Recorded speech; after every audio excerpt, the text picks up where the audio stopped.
because our first guest on the stream today is amazingly talented. She is a platinum-selling violinist, electronic artist, and entertainer. Truly a multifaceted performer. Her videos are so impressive, and one of her most recent music videos, Lose You Now, came out at the top of the year. And this summer, she's about to embark on a 35-day Artemis Tour around the country. And not to mention, she's working on so many other projects, including the Upside Fund, which she started in 2020.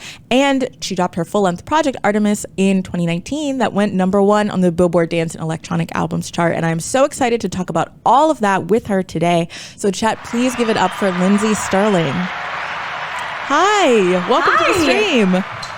Thank you for having me. Thanks for the applause. Yes, of course. Thank you for coming on. I'm so happy to have you on here.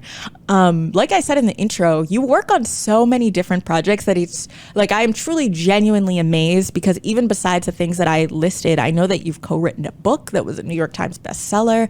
You've been on Dancing with the Stars, America's Got Talent. You've done so much. I want to dive into everything. So as we start just at the beginning, what do you feel like you've gravitated towards creatively over the course of your life? What things have called to you? What are your favorite things just as a creative person?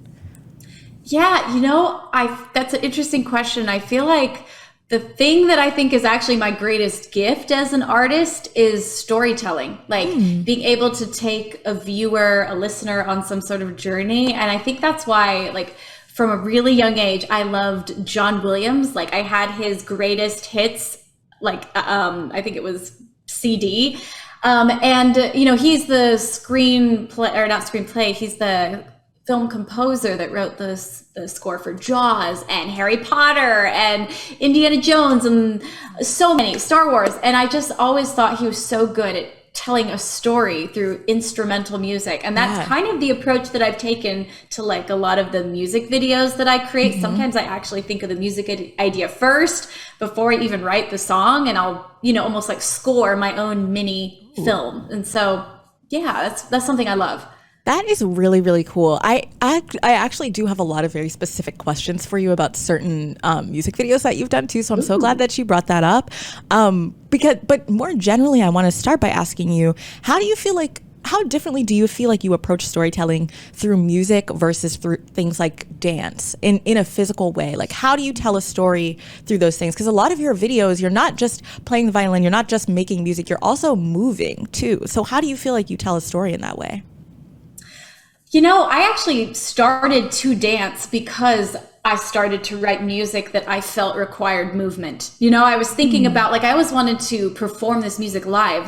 Was a big reason why I wanted to write music. Was the goal was to get on stage in front of people and perform. And I just kind of imagined myself playing this high energy music while standing there. And I was like, I don't see it working like this. I have to learn to move while play. And so it all started out by just being, I wanted to make dramatic movements.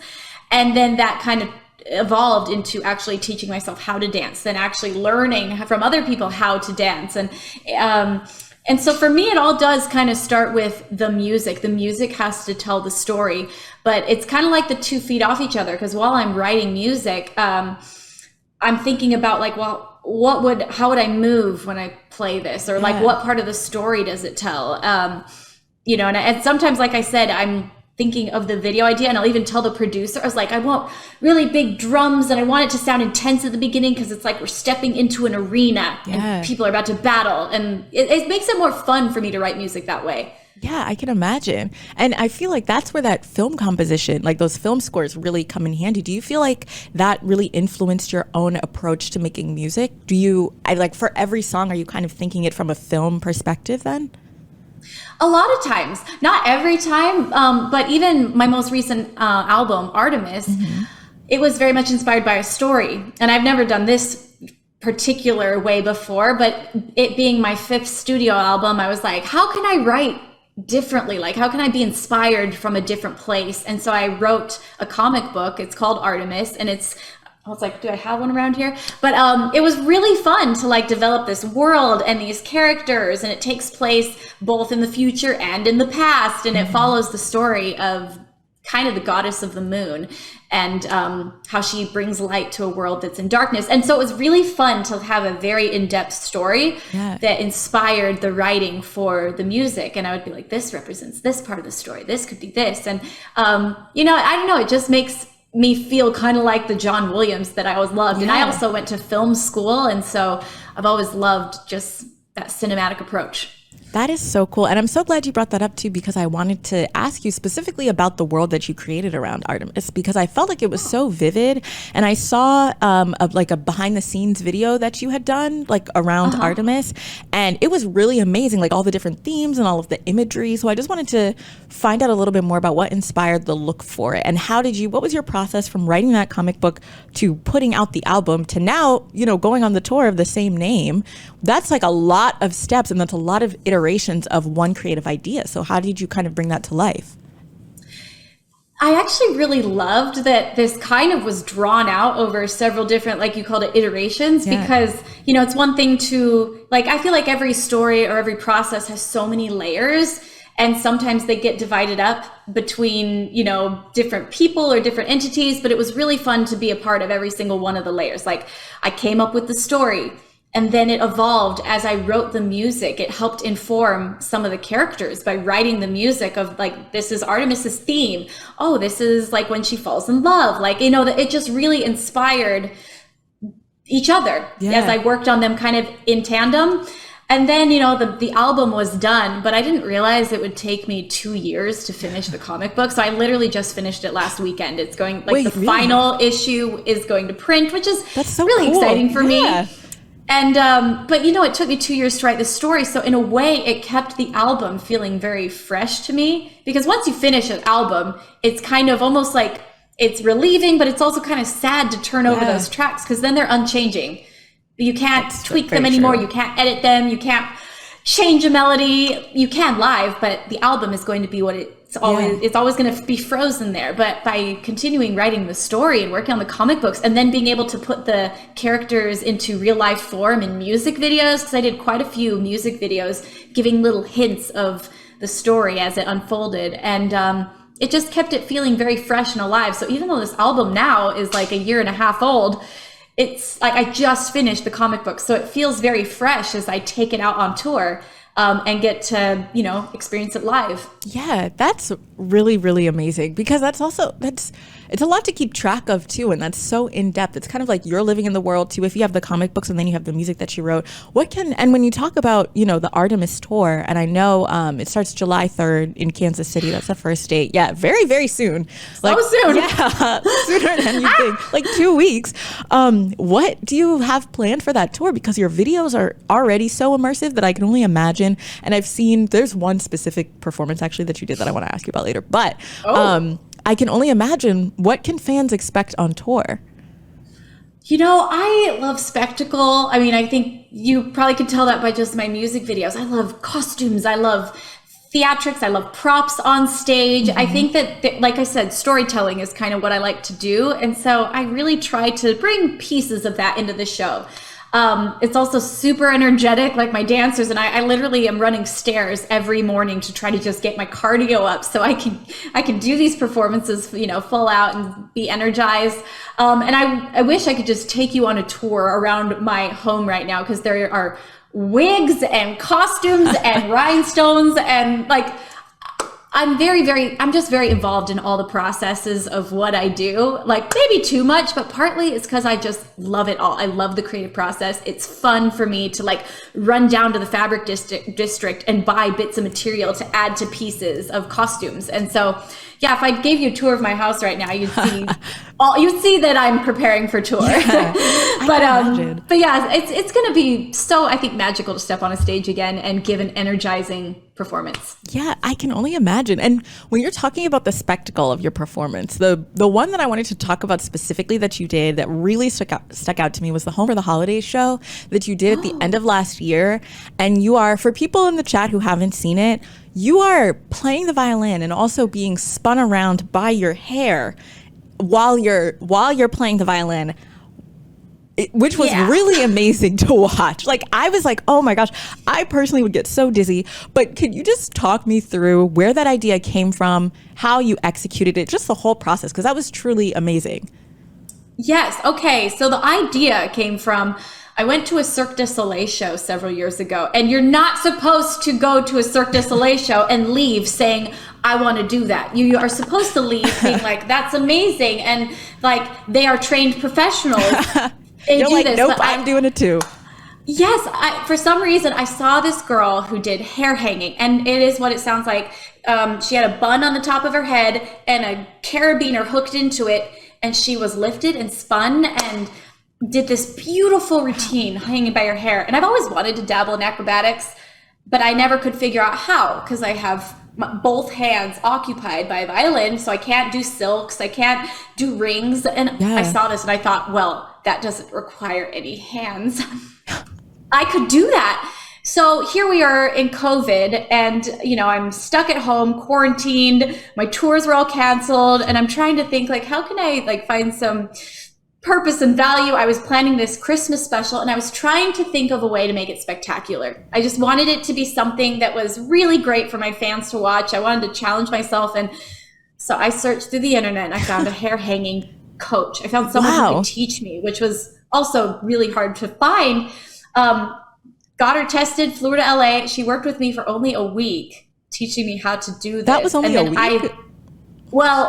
She taught me and then left, and then I would FaceTime her as I like cried hanging by my hair. It was, I will say, it was the hardest thing I have ever experienced, like physically and mentally. Like, just, it was terrifying. I was afraid I was going to snap my neck. It's so taxing on your entire body and just so painful. But I just was so determined that I could do it. It was like so much had been taken from everyone that year, and I needed in that moment to prove to myself that I could do hard things. And so I trained for 3 months, and I was able to get it good enough to film that special and do it. And after I unhooked from that performance, I did it. I'm never doing that again. Because originally I wanted it to be a part of my future tours and shows. And that's why I put in so much time, but it was so taxing. Like, respect to the people that do those acrobatic routines and those kind of things, because it's so mentally taxing. I just was like, this is not for me for the rest of my life, but check. It is. That's truly amazing, because everything that you talked about was everything that I was wondering, like mainly the physicality of it, because how did you, like, what was the most important thing that you learned in being trained to do that? Because I'm wondering about the neck snapping situation. So that's what I was the most afraid of, because your neck is used to holding up. I think your head is 10 pounds and suddenly it's lifting 100 pounds, like, it's very different. Your neck's not used to that. So I did a lot of neck strengthening, like, but I will say the thing I learned the most is just, I was reminded of resilience, like kind of the grit that it took at the beginning of my career to like go for it, not take no for an answer, and like be irrefutable in the knowledge that I could do this. Like, I often say I like believed my career into existence. Playing the violin and dancing, not a thing. And I was like, I know I can do this. I knew it so strongly that I like made it happen no matter what anyone else told me. And as I was in this, these rehearsal studios, like hanging by my hair every day when I would clip in to practice, because I'd practice 5 times a week, I would just, the thought would come to my mind that this is impossible, because it would hurt so badly. And it felt like your scalp was going to rip off. I was afraid my neck would snap. But I knew that I could do it because I'd done it before. Yeah. I know I can do that. Like, the first time was the scariest. And then I realized my scalp isn't going to rip off. My hair's not going to fall out.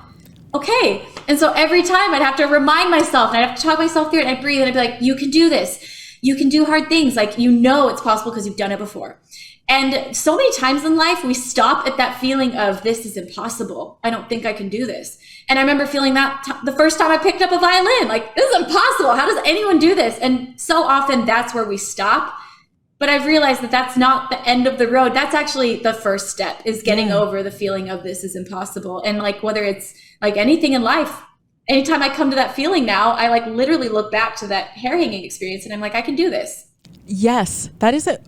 First of all, that is just such an amazing anecdote. And secondly, if I were you and I ever did that hair hanging thing, no one would be able to tell me anything after that. You can use that. You can pull that card out no matter when the situation is. You're like, well, Right.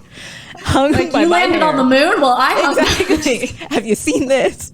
Exactly. No, but I also love how you brought up the beginning of your career too, because I wanted to ask you about that. I have to say, I have gone back through and watched almost every video that you've ever done. So I really scrolled. Yes.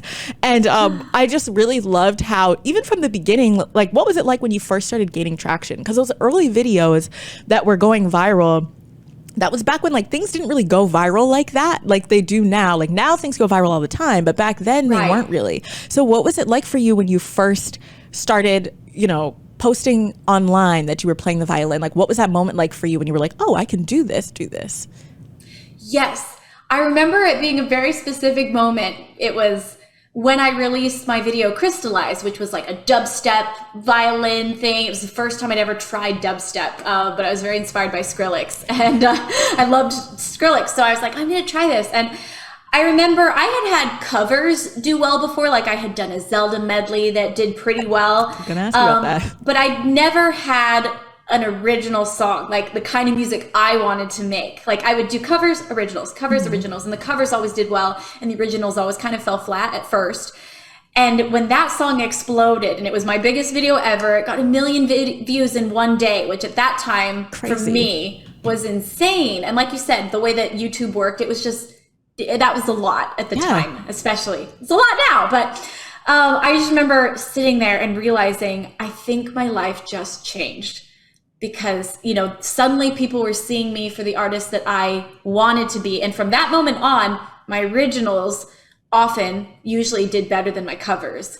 And that was when everything changed for me. And, and it wasn't like I just started kind of putting videos on YouTube and they just started doing well automatically. Like I had tried so many things leading up to that point. Like I had been on, I had played college showcase shows and like slept in my car after them. I had got onto America's Got Talent and been voted off pretty brutally. I'd done so many things to try to make it. Like I'd ridden a Greyhound bus to Vegas to try to hand out DVDs and resumes. Like, so this wasn't my plan A. And I think that's something that, people only really remember, the YouTube stuff, but no one often sees the place where all the artists, all of us, had that time when we were trying different things and it wasn't working. And so it just is, again, that testament of, you have to believe in yourself so strongly and be like, I got this. I have to believe in myself or this isn't going to happen. Yeah.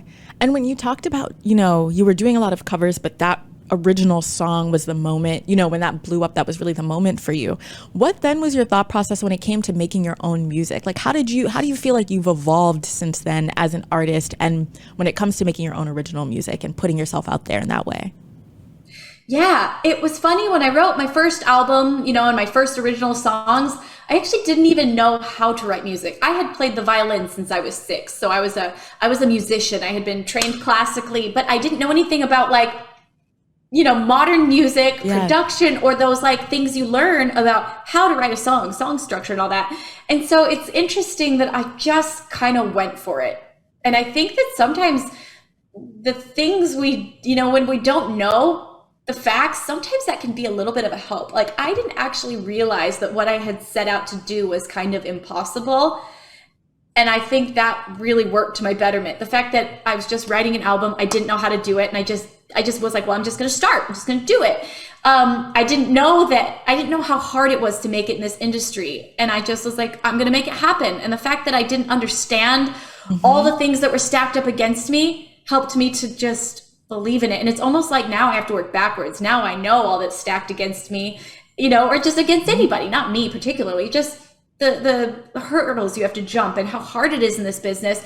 And I have to almost go back to that Lindsey that started her career blindly and optimistically and be like, you could do this. Like, if I had doubted myself then, I never would have made it. And every time I step in the room to write, I have to really be like, go in with that attitude of the girl that didn't know what she was doing and just believe in yourself. Yeah, I love that. Kind of like bringing that hunger back for yourself. Yeah. Too. Yeah, I like that a lot.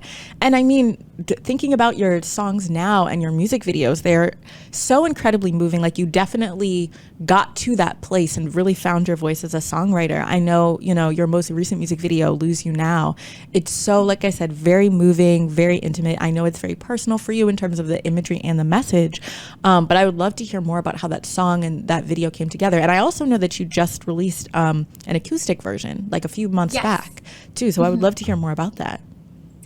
Yeah, so that song, Lose You Now, is very, very special to me. It was written about my experience in loss. And, you know, I lost my best friend and my dad to cancer several years ago. And, you know, that experience really changed me, losing them. And for a while, I was just very depressed. And I kind of accepted that I think that this is the new me. You know, I think that like the rose tinted glasses version of myself and that like happy-go-lucky, energized Lindsey, I was like, I think she's gone. And that was a very sad realization for me to feel like I had to accept. And then I realized that I kind of came back, and it was like, oh my gosh, that wasn't the new me. That was just a phase. That's who I was then. That's what grief and extreme grieving had done to me in a time. And I was still underneath the whole time. And so when I first started writing about my grief, the songs were just so sad. Where Lose You Now is a song about that same exact grief, same exact experience, but it's where I'm at with it now.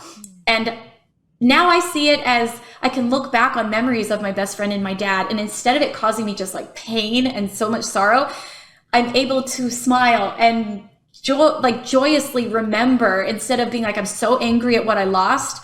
I'm just like, I'm so grateful for what I had. Oh no, I'm getting emotional. This happens to me. But yeah, I just am like overcome with gratitude for the experiences I had and the fact that I had this amazing father and this amazing best friend. And Lose You Now is also about angels. I believe that they are now my guardian angels, and they're guiding me and they're protecting me. And just because we lose someone or something in life doesn't mean that we can't still have a piece of it with us and carry it on. So that's kind of, it was supposed to be almost like an optimistic, hopeful view on loss. Yeah. And I definitely feel like that's a theme in a lot of your work too. But I really appreciate that kind of honesty and vulnerability that you have through a lot of your things. You know, this is what I'm feeling and this is what I'm going through and this is how I'm going to put it out for the rest of the world and for the people who follow me. And, you know, I think that people in the chat also really agree with that, and they, you know, really appreciate your honesty in a lot of your music. I would love to know too, how do you feel like you've grown as a songwriter? Because it takes a lot to be vulnerable like that in a song and to put yourself out there. So how do you feel like you've grown in that respect? Oh man, I feel like I've learned to use my music almost therapeutically for myself. It's a lot easier to try to feel like you're writing for other people. Sometimes it's less vulnerable and you're like, what would people like to hear? And you know, I feel like my first album, I just was testing sounds. There wasn't really any feeling involved in it. I was just like testing sounds and being like, what sounds fun and what goes together? Because I was discovering my own style. And it's been interesting as I've learned, you know, and then it became, you know, people encourage you to try to write a radio hit. And so it's like, well, what would people want to hear? What would do well on the radio? What's the formula? And it was really fun with this most recent album to like just go back to taking all the things I've learned from writing formulas and the way to do it as a grain of salt. I now know that stuff, but I'm going to go back and just write what feels good. And I'm going to write for what I feel in myself and write the vulnerability that I have rather than just writing what I think that other people want to hear. And that's suddenly when it rings really true. Yeah, I really like that. And I think whether it's your music or also your videos, I feel like you really have stuck to, this is what you do well, and this is what you feel, and this is what you want to highlight, and this is also what your fans like. And it's you through and through, because as I said, I did go through all your videos, so I know that it's you through and through. But I also, one thing I love about the videos that you've put out, both in terms of your recent music video and older ones, I like how you tie in all of these different themes to your videos. I know you had the Zelda one, which is really, really cool, by the way, and I want to hear more about that. It was just very fun, and I feel like you also really get into character. This wasn't even the point of the main question, but now out of curiosity, I would love to just hear about making that music video and also how you get into character. Because I know you did the Zelda one. You also had a Beauty and the Beast themed video, which was really fun. But I would just love to hear about how you get into character and also how you think of, okay, I want to make a video that's around this. But then, like you said, it's very physical while you're playing. So it's very just interactive and immersive for people watching. Yeah. Well, I love, like I mentioned earlier, I went to film school and I remember studying all about storytelling and about character development. And so, it's funny how all of that stuff I think is just kind of ingrained into my mind. And before I film a music video, I'm always thinking like, what is the character? What is the intention of this? Like, am I Link dancing through the forest with elf ears? And do I want it to be serious or do I want it to be fun and like feel light? And it's always very much informed by the music. But even like I'm filming a music video this weekend and I'm very much thinking like, I was actually looking in the mirror yesterday and practicing like, how would this character be? This like holier than thou character that's like above it all, but like not take myself too seriously. So it's still comical. And it is almost like a little bit of like how actors think, I think. But I really do try to get into character, and I love music videos. It's probably one of my favorite parts of the process, because I come up with the treatments. I like, plan them out, and like I said, I have some costume bits around the house and for this video, and was styling wigs yesterday for it. And then I edit them, so they're like my babies. I fully concept, plan, help costume, and I edit. And so I think that's why I'm able to get into the character so much, because I'm an editor, I see how I'm going to edit it as we're filming it. And then because I developed all the costumes, it's like I've been thinking about it for a while. Yeah, that is so interesting to hear, because a lot of the videos that I was watching of yours, there's all of these there's a lot of attention to detail, both in terms of the characters and also how the music video flows.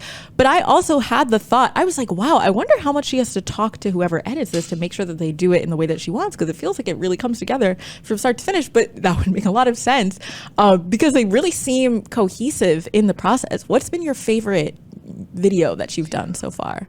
I know that's a very big one of your favorites. One of your favorites. One of my favorites.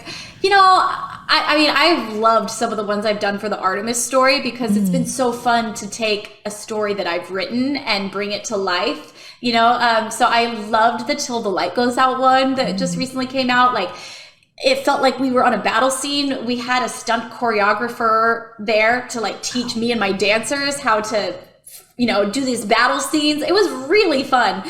And then other than like the Artemis ones, there's this one I filmed in a like old Western town, and it was supposed to be like I was like, what if there was like a town or like a reality where people battle with music? And so like a guitar slinging outlaw comes to try to take over my town, and like we battle like a duel in the streets, but with violin versus guitar. And I don't know, that's one of my favorites ever. I love that. I also wanted to ask you too, how do you find inspiration for these new videos or songs or treatments? Because they're just kind of never ending, and they're all so different and unique, that I really appreciate.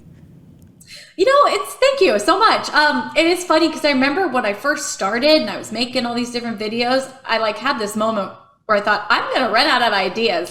How long? This was like in the first year of doing what I do. I've now been doing this, making videos for 10 years on YouTube. And I remember thinking, how long can I think of different concepts for dancing around and playing a violin? Like, I'm going to run out. But like, I actually just recently read a book. I really like self-help books or self-improvement books. They fascinate me, and I love learning about the mind. But I was reading this book, and he was talking about scarcity. I think it was called Letting Go was the book, but he was talking about the concept of scarcity and how there's different mindsets. Either you live in a place where everything is scarce and everything's a limited resource, and gosh, you bet like it's going to run out, run out, and people live in that mindset, or you live in a mindset of an abundance where that there are limitless ideas. There is limitless money in the world. There's limitless of everything. And not to say that makes you don't want to be a wasteful person, but if you think in that, you're not holding on to things, and that way you start to attract more things. Yeah. So I really try to live in a mindset of abundance in a lot of areas of life, like with time, with resources with, of just, it's okay. More ideas will come. And by you so living like that, it's like you start to attract the things that you used to be holding on to. That is very true. I don't know if that makes sense. No, that makes that makes perfect sense to me. I totally get that. Just kind of being like, okay. And then whatever's supposed to come to you will come to you when it is time for it to come to you. And then you don't have to be stressed about it. Yes. Not just like holding on. Like, it's like people say in relationships when you are like holding on to someone so tight, like you're afraid, they're leaving you or they're not interested. They're going to like want to slip away. But if you just like let it be, people will gravitate to you. Exactly. Just kind of let it go. Same with creativity, same with ideas, same with so I'm really trying to get better at living my life from that setting of just like letting go of holding on to everything, and it will be. Yeah. The ideas will come. I really like that. How do you feel, and that's really insightful, and I think really indicative of the fact that you've been doing this and really honed in and, practiced your craft and you're an expert at it. How do you feel like you as an artist have evolved over the course of your career so far? When you look back and you think about whether it's how you approach creativity or how you feel as a person or the art that you make, how do you feel like you've changed? Ooh, I mean, to be honest, like part of me is like, have I changed very much? I mean, I know that as a person, I have definitely changed a ton. As a person, I have gotten so much deeper with just the way I view myself, the things I've been through. And I think that's what's kept me sane in this industry. And so as a person, I've changed a ton. To be honest, as an artist, I really don't think I've changed very much. Like I put out on my Instagram and my TikTok recently a video of me and my best friends when we were 15 and we were filming a music video. And it's so funny that I'm like, I was always the one that was like setting up the camera and directing the music video and planning what we wore. And I would, I'd edit them. And, and also, mind you, this was back in a day before like editing software was a thing. And so I would really work hard on these music videos. And it's just funny that my friends still joke with me that like, Lindsey still does the exact same thing that we did in high school. And she does it with the same intensity and intention. It's just now she has the resources to do it in a really good way. So like, to be honest, of course I have goals and dreams and I keep expanding into new areas, but I'm kind of the same exact artist that I was when I was making Avril Lavigne cover music videos when I was 15. I love that though. I love that because it's like, that's how you really, really know you've honed in on your craft, because you truly had no idea where you were going to go. And it's just something that you genuinely enjoyed and that you love to do. And it reflects itself in the music videos, which is great. Well, thank you. How do you, what can fans expect? Like, do you have any plans for, obviously you're going on tour, but in terms of things that you want to put out next, what do you have planned for the rest of 2021? Oh my gosh, we're halfway through, but for the rest of 2021, that's crazy. I just thought of it while I was sitting here saying that sentence. Ooh. Isn't that insane? I know. Yeah, I'm so excited to go out on tour, and I am starting to write again. I usually have to wait until I feel ready. So people have been plugging me for a while, like, are you ready to write? And it's always been, I'm not ready yet. All of last year, I was like, I'm not inspired. I'm not going to waste anybody's time, but I'm ready again. And so now I'm honing in. I am trying to find the next direction because I really, whatever I put out, I'm ready for it to be very different. I've kind of done several albums that all have that same kind of a vibe and like the sound I've created, and it's time to switch it up. And so I'm kind of excited / terrified of that. But whether it's like a rock and roll album, whether I lean more into hip hop, like I'm not sure. I'm just in this phase right now of really experimenting. And so we will see. Yeah. And I'm excited to see what you come out with next too. And I'm so excited for you to be able to go on tour too. How do you feel about that? We had this whole situation over the last year and a half. So how does it feel to be able to finally go back on tour in 2 weeks? Oh my gosh. I'm so excited. Like, I just can't wait to step on a stage and like look into the eyes of my fans. That's always been such a special experience to like feel that connection from stage. There's nothing like it. And I can't even explain. It makes me love people so much when I'm up on stage and having this connection with them. But I will say I'm also quite nervous. Like, I always get nervous before tours and before shows. I'm just kind of like a maybe very anxious person. And, so I've been practicing a lot, and it's, there's no way to fully prepare for the feeling though of performing. Like I can practice the violin, I can practice the choreography, I can have it locked, but there's a very different experience. You have to practice performing and being on stage. And so it's been, since Christmas of 2019. So it's going to be new. It's going to be exciting. I'm nervous, but I'm working my butt off to make sure I am as prepared as I possibly can be. I can imagine. I'm so excited for you and for all of your fans too. And thank you again so much for joining us. Do you have, before you leave, you've dropped so many nice gems. I don't know if you even realize over the course of this interview. Do you have anything you'd like to say to your fans and the people watching at home? I think they've been really enjoying this conversation. So if you have any last words for them or anything to plug before you head out. Ooh, anything to plug before I head out? I just feel like this has been a year of so many ups and downs for so many people, and it's been hard. Some people have learned so much about themselves, and it's interesting how sometimes I just keep learning over and over again that sometimes like plan A isn't the right plan. Sometimes plan B isn't the right plan. And again, with last year, I learned that maybe I really needed that. So, this time to reflect and learn. So wherever you're at, in that understanding of yourself, I just hope you know that like life works out. It all works out. And as long as we just keep moving along the plan and walking and following whatever life throws at us, somehow, even through grief and loss and everything I've learned along the way, it always works out somehow. And so whatever you're going through, you're going to be okay. I promise. I like that. Thank you so much. That is such a nice message. Well, Lindsey, thank you again so much for joining us on stream. This has truly been great, and we would love to have you back anytime. Awesome. Thank you, Tia. Yeah, of course. Have a great rest of your day. Awesome. You too. Bye. Bye. What a lovely, lovely time. Well, now, chat, we are going to go to a quick ad